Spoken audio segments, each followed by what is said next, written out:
वत राजकीय टॉप 9 ला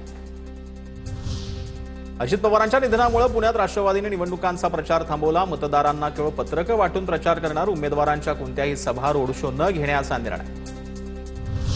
जिल्हा परिषद पंचायत समिती निवडणुकीचा प्रचार साध्या पद्धतीने करा, अजित पवारांच्या निधनाच्या पार्श्वभूमीवर जयंत पाटलांच्या कार्यकर्त्यांना सूचना। तर दोन्ही राष्ट्रवादीच्या विलिनीकरणाच्या चर्चेबाबत बोलण्यास जयंत पाटलांचा नकार। नागपुरात मुख्यमंत्री देवेंद्र फडणवीस नितीन गडकरी यांच्यात बैठक। नागपूरच्या महापौर उपमहापौर पदासंदर्भात दोन्ही नेत्यांची बैठक। ठाकरेंच्या शिवसेनेकडून केडीएमसीतील 4 बेपत्ता नगरसेवकांवर कारवाईचा बडगा। ठाकरेंच्या शिवसेनेकडून 4 बेपत्ता नगरसेवकांचं सदस्यत्व रद्द करण्याची प्रक्रिया सुरू। कल्याण पश्चिमेतील मध्यवर्ती शाखेत नगरसेवकांचं सदस्यत्व रद्द करण्यासंदर्भात बैठक पार पडली। भाजपकडून मीरा भाईंदरमधील महापौर पदासाठी डिंपल मेहतांचाच अर्ज दाखल। आमदार नरेंद्र मेहता यांच्या भाऊजाई डिंपल मेहतांचा महापौर, तर ध्रुव किशोर पाटलांच्या उपमहापौर पदासाठी अर्ज दाखल।